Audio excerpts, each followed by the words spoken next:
What did you learn from Jim? So much, I mean, just from the acting that I learned from watching him, because I talked about it before where, like, I don't think I was ever a great actor, but I think the actor I was from season 1 until the end, I think I did grow. Yes, you grew dramatically. Yeah, thank you. You grew dramatically. And I think it was from James and Edie, watching them. I mean, it was like, I felt like I was watching the two, like, greatest actors I've ever seen all the time. Like, you just show up and you see what they do and you see why they do certain things and how they, it would be more so like, you'd watch Edie and then she'd fucking come by and in the scene she would just come and like rub her nails on my back or like something like that, and it would be those things where I go, oh shit, she was there. She wasn't, what's the next fucking line or where do I put this down? She saw the fucking look on my face and felt like she needed to put her fucking nails on my back and let me know that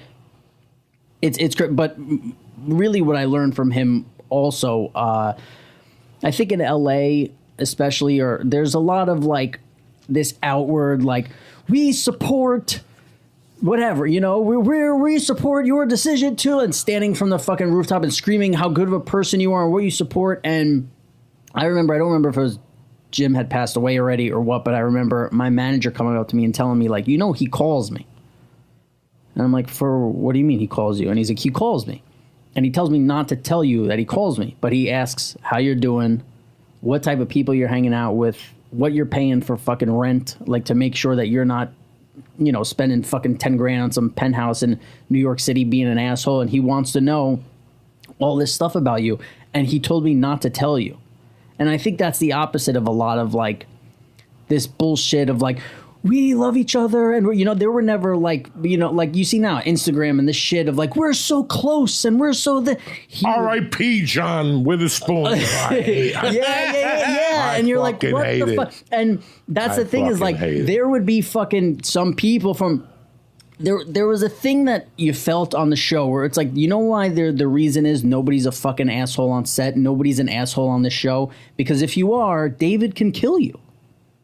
David could end it all. You want to come in and act like you're a fucking big shot because you won some fucking award last year, or people are telling you your character's the best, and you want to come in and request some kind of fucking trailer it's like somebody will put fucking 2 bullets in your head in this fucking show, and you're not on the show anymore. So nobody ever.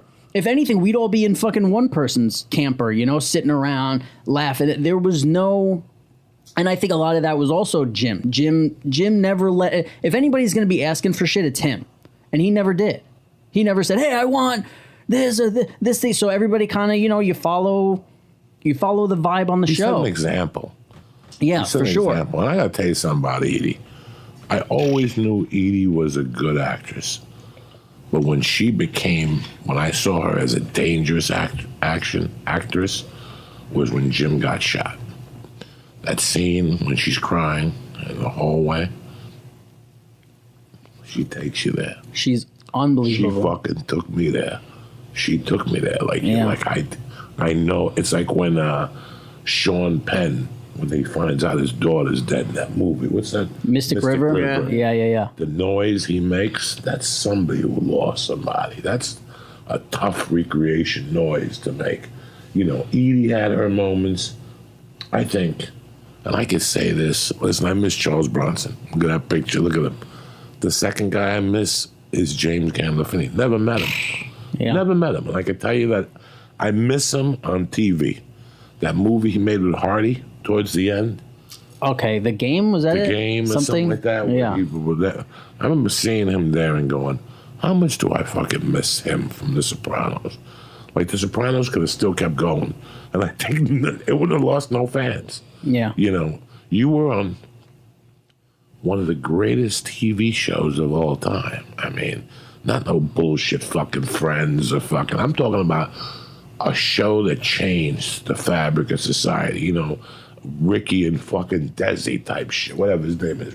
Desi and Lucy type shit. Yeah. I didn't have HBO growing up, and I remember the night that the finale aired. I literally heard, I was living in Boston. What year did the finale air?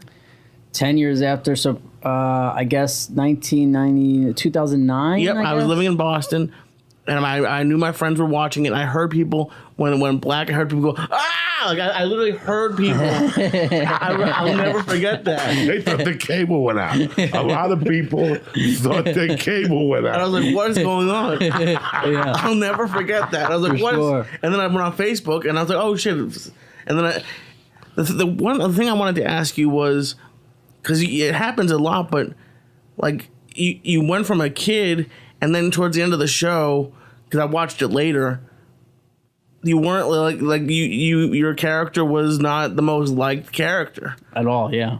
What is that like? Did people like start hating you, or did people have a weird reaction to you when you were like not as much of like he's not that little kid anymore? Like, you know what's funny? I feel like that's more like an online culture thing where people are like, fuck you, you suck. Like walking around in New York City, nobody ever fucking says that shit, you know? People are just happy to see you and they want to tell you they love the show and this. So like, I mean, there were definitely people who would tell me like, man, I fucking hate your character. And I'm like, yeah, and especially people who would meet me like hanging out and partying. They'd be like, man, I hate your character, but you're fucking nothing like that, you know, piece of shit or that little fucking nerd or whatever. But I remember like doing interviews and saying, I get it because I see it. Like I want to smack him in the face sometimes. Like I want to fucking grab him and be like, what are you know, like you fuck, but that's the whole fucking point of, you know, that's what people want to, that's the shit that, you know, that Tony sees in himself that he fucking hates about himself, you know, that fucking.